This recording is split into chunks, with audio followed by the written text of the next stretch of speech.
One day in the cafe, in the storeroom or the inventory room, I was with the chef, and we was looking across the shelf.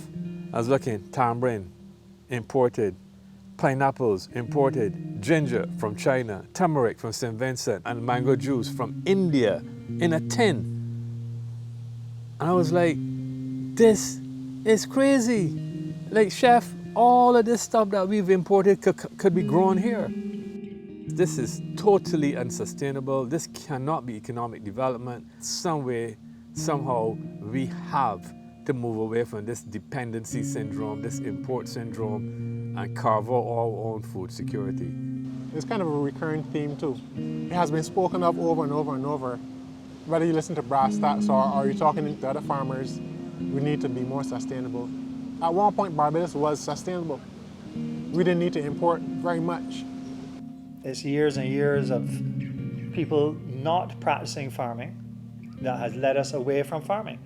We farm sugar and we farm the very easy crops like sweet potatoes. Like, we're probably self-sufficient in sweet potato. One crop, but we can't eat sweet potato all day, every day. I think no country wants to be food insecure. No country would like to know it's a heavy dependence on imports, as is the case in Barbados and many of the other Caribbean countries. Barbados has this high-end tourism operation which the other islands don't have, and that costs us a lot of money.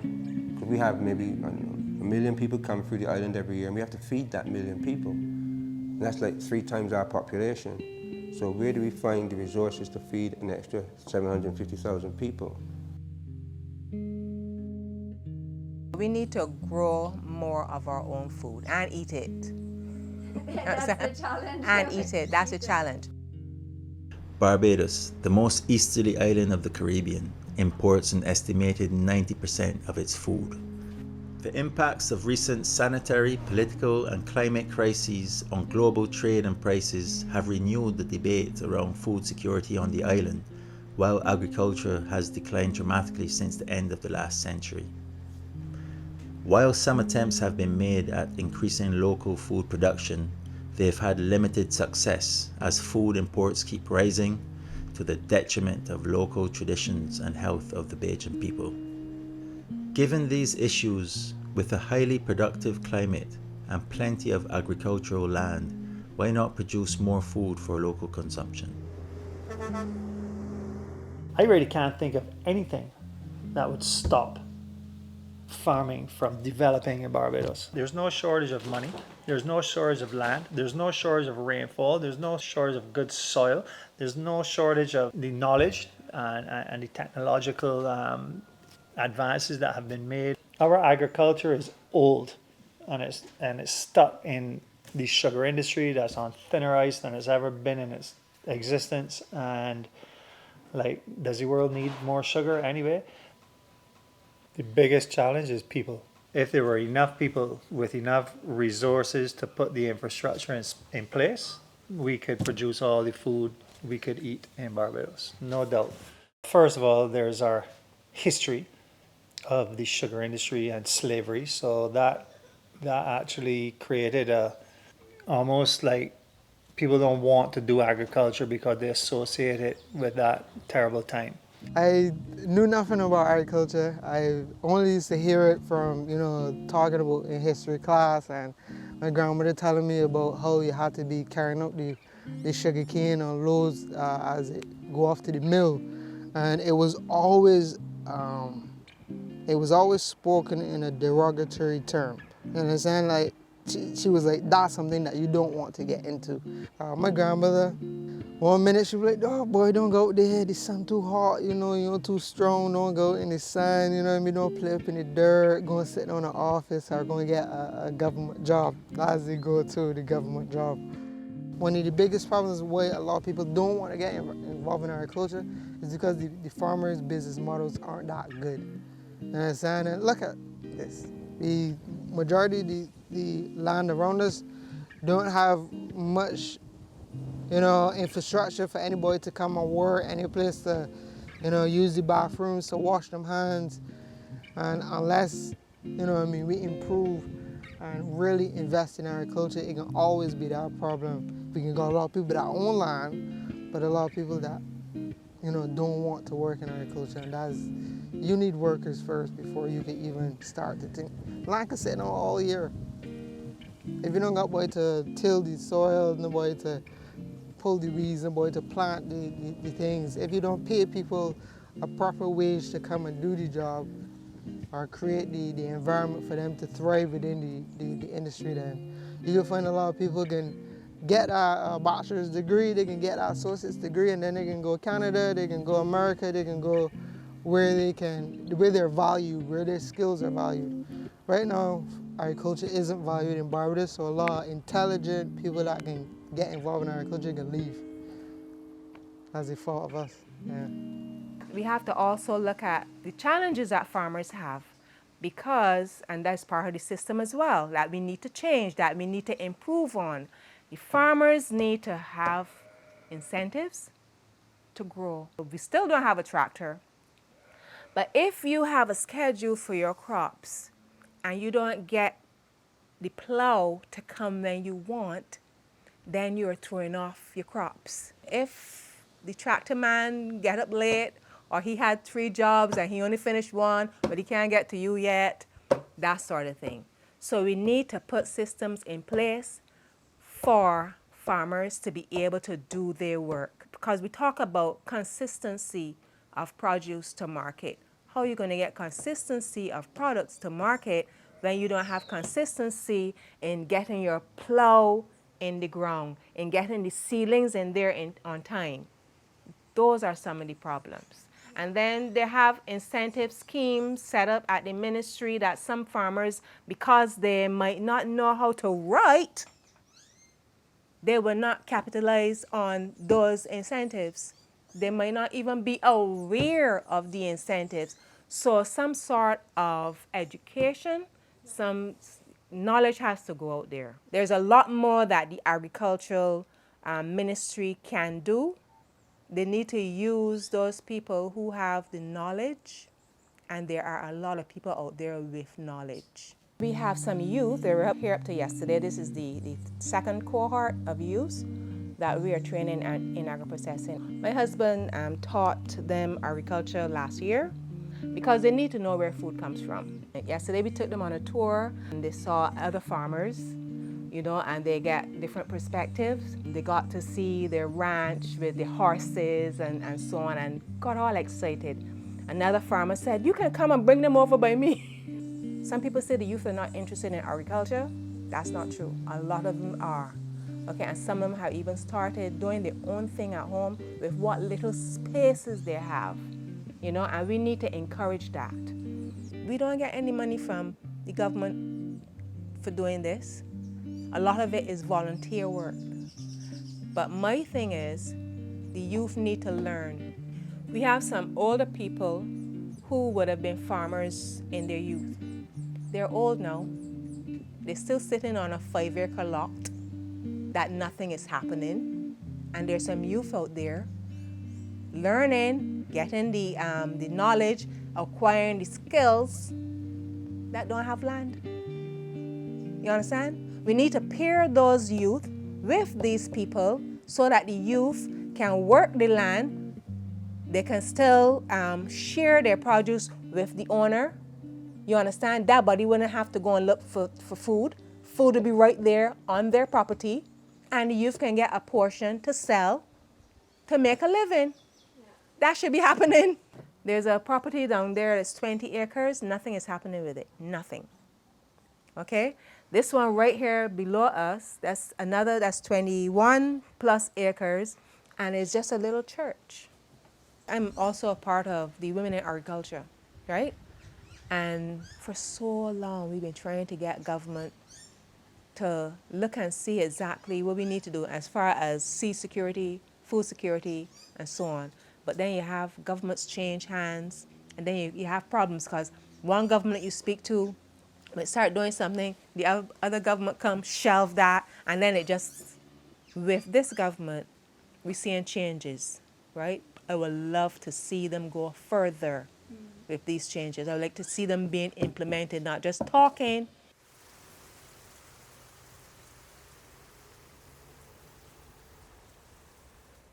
also come out of a historical mindset of monocropping and food production only being secondary to making money from monocropping. The economy was being kept going by sugar and rum and the other monocrops that were being exported to bring in money to then use for things like generating power or to pay for imports. So the food production wasn't never really a priority. So the mindset is where the major challenge comes from. And it's two-phased in that regard, because you have the conventional farmers who say, well, we can make money easier, and then you have the need to make money sustainably and ethically, which the conventional farmer and in a large scale, the politics of the society doesn't care about.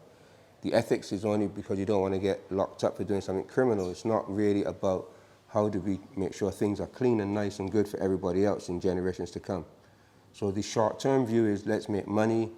If we have to import, let's have enough money we can import, and not the other way around. It's not how do we make sure we can keep our people safe and clean and happy without having to make so much money to import these things to try to make them clean, safe and happy. Maybe the way the farming is done needs to be different. It definitely needs to be different. And the way it's marketed and the whole pricing structure, everything, the whole thing almost wants the slate wiping clean and start over with, you know, like not depending on deadly pesticides and artificial fertilizers, both of which have to be imported and are doing the soils no good.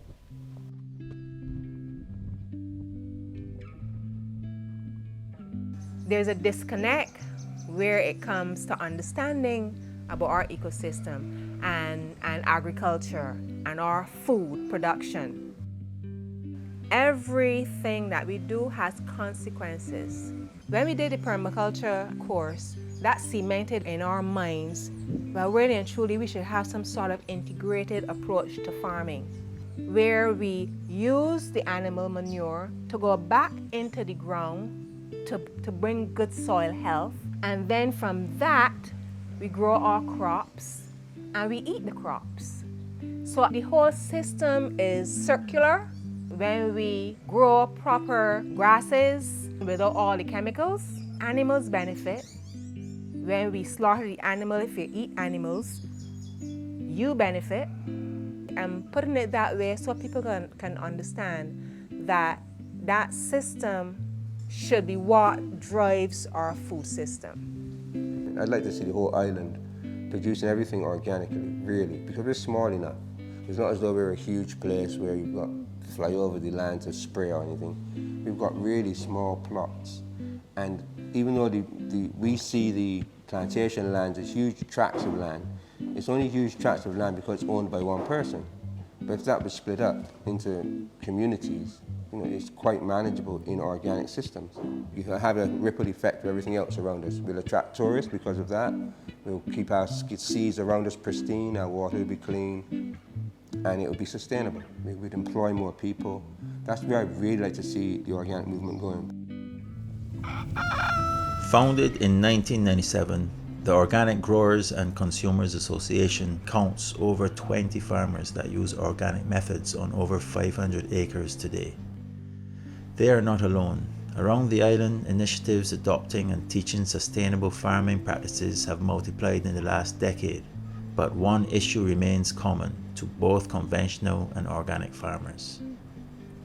Those who have taken an interest and tried to make a go of it are up against the biggest threat to any farmer is having their stuff stolen, predial larceny. And in Barbados in particular, we have a challenge that other islands don't even have. We have monkeys, which do a lot of damage to crops. It is a huge impediment to production. I've spoken to farmers who have, for example, 10 acres of land, but they're only farming on 2 because that is what they can supervise. That's what they can keep an eye on, you know. So yeah, it is. If we can fix that problem, then it opens up a whole different level of productivity on the island. My big problem with farming in Barbados is the lack of stiff penalties for predial larceny. You can't expect a farmer to inject time money, blood, sweat, and tears, and go sleep tonight looking out in his crops and say, oh, he's ready to pick tomorrow, I'm going to reap tomorrow. To wake up in the morning and find it empty. And you're going to tell me, by some wild stretch of the imagination, catch Mike with a truckload of produce that he has no ground to produce it with, he has no license, nothing to say he's a farmer, but he's going to go to the store and sell a truckload of sweet potatoes, and they don't inquire. So if you have persons who are openly giving a market for people to go and commit predial larceny, and then government is not putting stiff penalties on these people, what are you going to drive a farmer to do? Go out in the crop and lie down at night, or sit down and wait and blow off somebody's head? Then you're going to charge you for murder. Generally speaking, when we talk about the organized larceny and so on, there's very few people that are involved, both for the crop and the livestock. It's the same names that keep coming up. One of the recommendations was to actually develop a unit within the police force that's dedicated to tackling larceny, communication systems, alerts, neighborhood watches and so on, where people can prompt the police if they see something, know something suspicious happening on the farms. Those were perhaps the solutions that were kind of the lower cost to the farm itself, but of course lighting, fencing, dogs and so on, because you have to feed the dogs. And again, we come back to where are we going as far as competitiveness is concerned, because we already pointed to a slew of areas that cause the cost of production to go up. The problem is that there were restrictions. They said certain areas when you build a home can't raise chickens because you're going to be too close to your neighbor and the scent might humbug your neighbor and stuff like that. But it is better for you to be near your garden than to be a mile or a mile and a half from it, so that you could say, all right, at 3 o'clock, I can just go there, put in an hour work, and come back in. But if I have to drive all the way there are a lot of families that they start farming because being by the land is so far from them, then people that they are not belong to reap them, and by the time you get there, they're all gone. Why they restrict the policy of not raising animals as it goes on, I don't know. So you will get this generation not knowing how to raise a chicken, how to dig a hole in the ground. It was done before.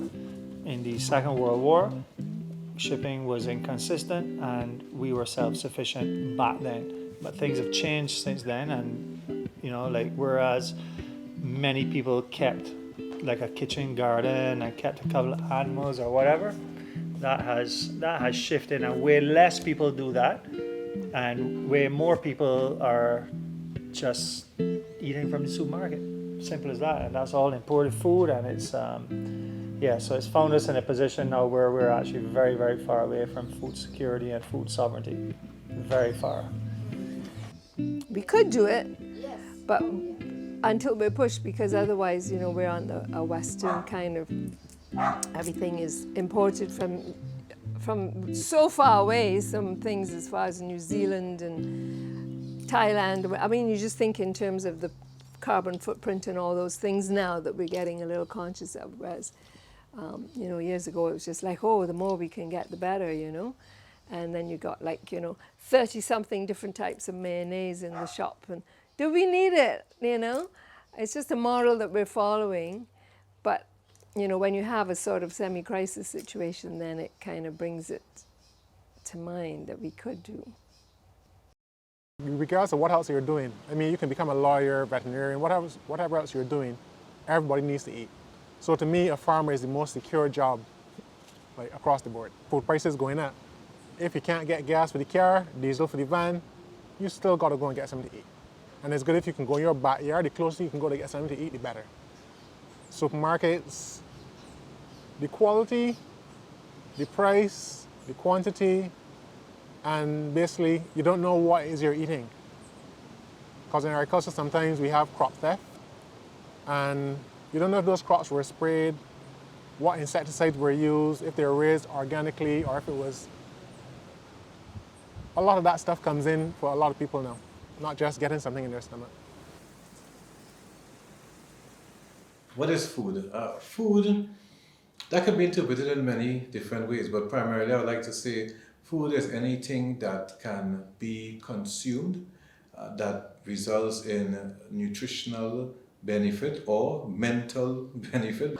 Yeah, food is really the source of my nourishment. I think Damien's response is more appropriate. It's nourishment to have bodily functions and to move and exactly. exist. Exactly. It's life. Food is life.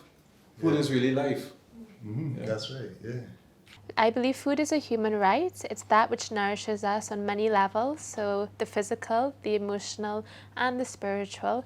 And it's that which connects people all together from different cultures, geographies, and when you break bread or share a cup of tea together, it's a love language all of its own. My thing about food is not only you should eat it yourself, but you should share it with others and share it with love. Today's world from yesterday's world is a much different world in terms of there are much more variety than we have years ago, but it's not of a better quality. Mostly back then we would do everything ourselves, but now you can go to the supermarket and pick it up home and bam, finish. We used to eat a lot more vegetables and fruits as children. Now, the snack comes in a pack. But before, my snack at school was, you see the dunks? A pack of dunks with a little salt. That was a snack. The hawker or the vendor at the school, she would cut those up, those vegetables, and so you can get all sorts of different things as your snack on a tray that a vendor brings. But now you go to a school and you see that tray, it hardly has any fruit. It's all plastic bags. If I had to run the country and a hawker is going to a school with a tray, she has to bring fruit and veg and do away with the plastic stuff. Someone may just pick up food and they eat and they think they're meeting their caloric requirement, but what most people don't see is the web of different interactions that happen to get your tea right here, looking at global trade, looking at the politics, looking at economics, the sociology, and each person's cultural beliefs. So it's a huge fabric that we're interwoven in, and unfortunately with climate change and a lot of inequalities across the world, food has become a huge political act.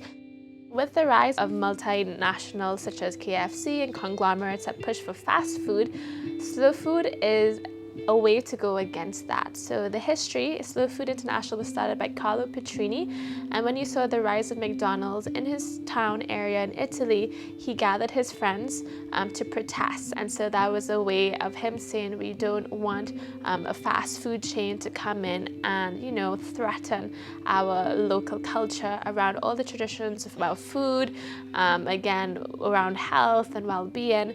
And so it was quite, I guess, over 30 years ago, quite revolutionary at the time.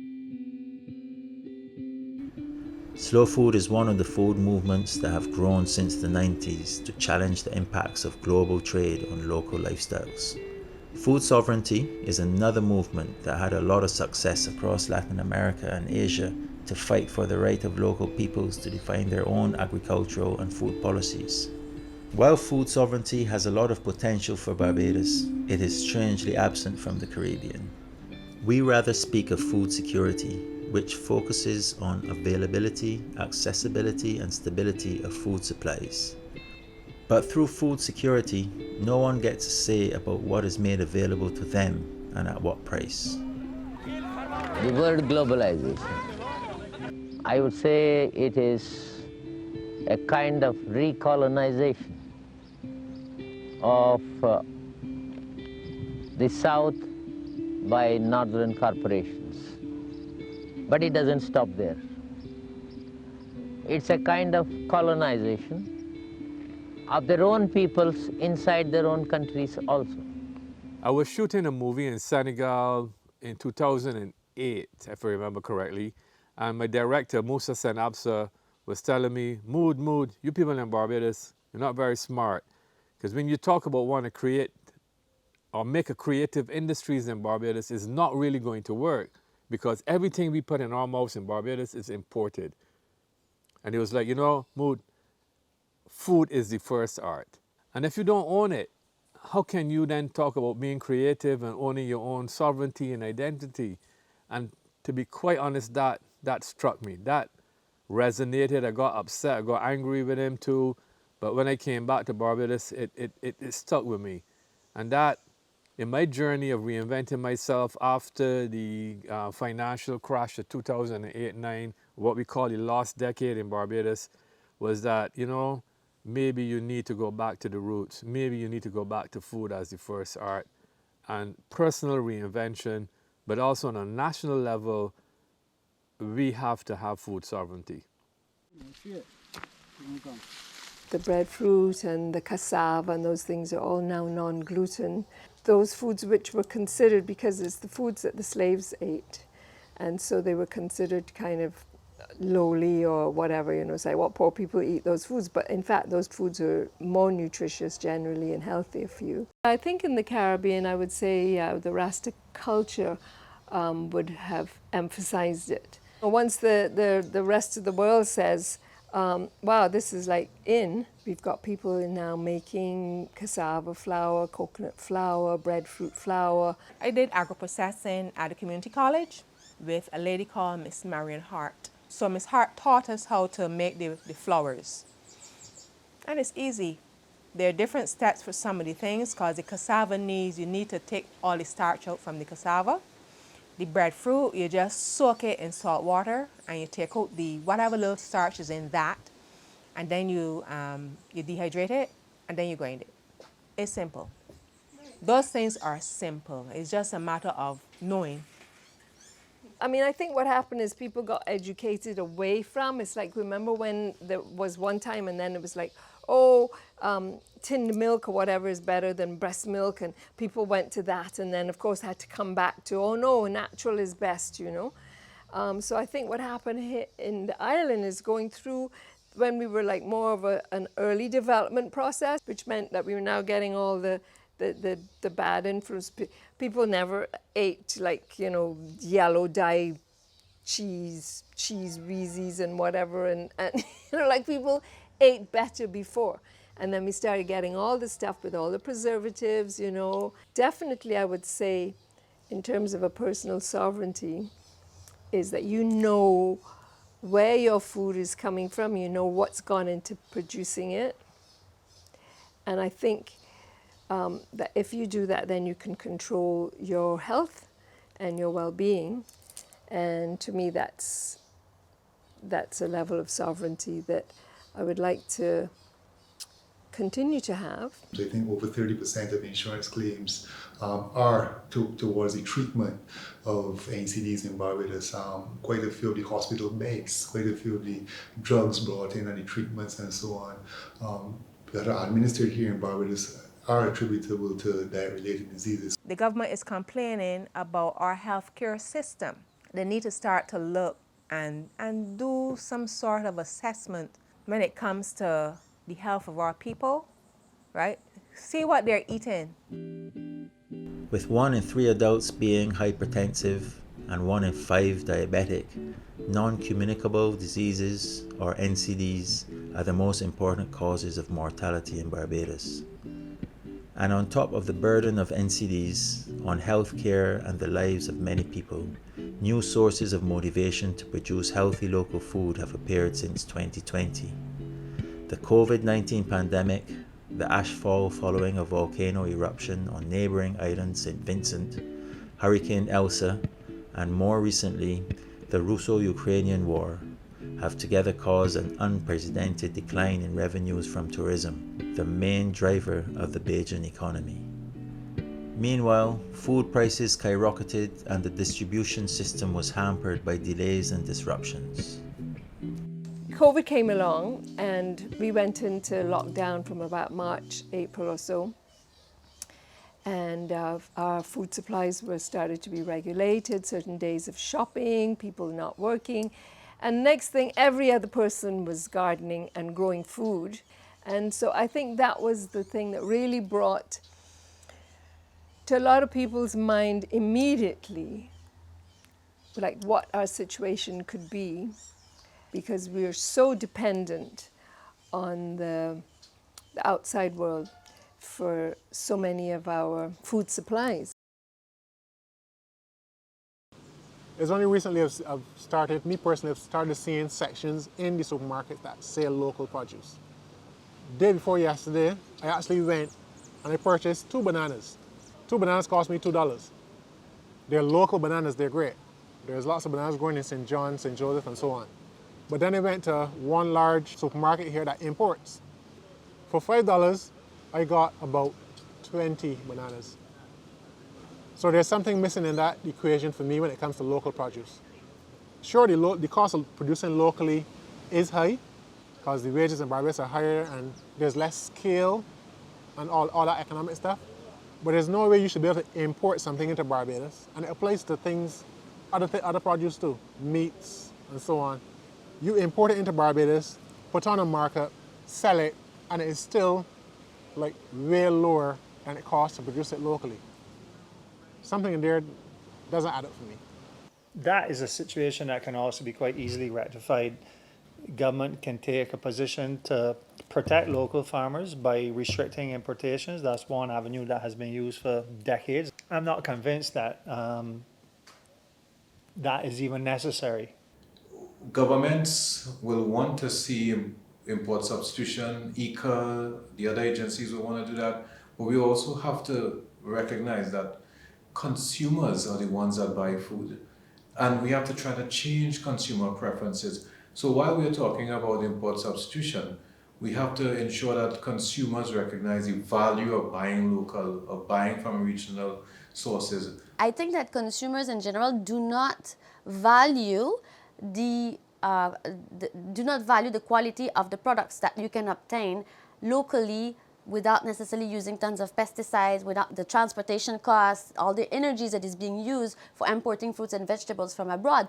The local consumers do not necessarily value that, so they are willing to pay a price that they are used to pay at in other countries, or a price that they used to pay when they buy in big bulk at the grocery store that sell in larger quantities. But for farmers, to sell, to start to put your act together and start working on harvesting and planning and making sure that you take care of your production and then package it and sell it, why would they do that if they get $1 for a breadfruit, or $1 for a basket of something they've been produced? I mean, it's so little amount of money for them. So I don't blame them to not having the incentive to start producing more or to start organizing better, because they don't get the price that they should be getting for what they offer. Consumers certainly play a crucial role in the food system, but they make choices under the pressure of financial limitations, marketing, and historical legacies. In Barbados, consumption patterns are embedded in the colonial structure that enslaved and divided Bajans for 3 centuries and is kept in place by the elite, who made its fortune from the plantation economy and now owns the distribution sector. Can the government rectify the power imbalance? In order to increase the production and consumption of local foods, many participants of this documentary pointed to a lack of support from the government. Over several months, multiple attempts were made at contacting government officials and other institutions involved in the food system for them to comment. Unfortunately, most of them ignored or declined the invitation. The Ministry of Agriculture blamed the lack of funding to explain their limited power. Of course, in many developing economies of the world, global trade agreements in the 90s led local governments to stop subsidizing food production to fund more lucrative industries instead. Developed countries then forced their cheaper food upon local markets, influencing local diets forever and devaluing local food production and traditions. In Barbados, the industries developed in the long term were mostly in tourism and other services. My whole issue with this whole thing is the only thing Barbados seems to be able to have and constantly have is services. We are a service-driven industry, and who can eat service? We're an island that aspires to be first world, and that creates a very interesting era where we're trying to evolve very quickly. So there's a lot of gaps there. If you ask us what our mission is, I think over the next 10 years, it's to go beyond what we're doing, to push even harder into going into those, into some of these more staple crops, as well as, tackling some longer term projects like some orchards, and maybe going into, some medicinal and cosmetic, crops as well, things that would actually do well here, that there should be a lot of support for once, people have the right plans, because I think it's just we're missing potentially manufacturing facilities to process some of these things. So we'd have to really make big plans on a decent scale to get some of these things in motion in a way where we'd actually be able to, say export aloe gel. There's just so many things to tackle here in Barbados. There's just because so little is being grown, because there's so little organic, we've got to try it. There's got to be more energy going to back people that are at least trying these things, that want to develop industries here that could make this place not just a tourist dollar sucking country. Have we ever done a cost benefit analysis on tourism? As a small island with limited resources, limited fresh water, limited food, limited energy, have anyone ever sat down and studied the impact of tourism? Is it really bringing in money? If we had taken this same investment and put it into other areas, meaning agriculture, agrotourism, and so on, energy, would we have gotten a bigger return? I mean, one of the challenges with this type of mass tourism is that the kind of jobs it produces are low-end working class jobs. And that might sound hard, but that's the fact. Tourism, in some ways, is like the oil plantation. And if we want to be a 21st century economy, are these the kind of jobs that we are going to keep developing? What happened to the botanists, the agriculturalists, the chefs, not cooks, chefs? How do we develop our small island into somewhere that is sustainable, that is resilient, that will adapt to climate change? I am not sure anymore that mass tourism is the answer. And it's a hard question to ask. I work in the hotel industry, and I ask myself that too every day. Luckily, many local initiatives are moving towards agrotourism to create some of the missing links between tourism and agriculture.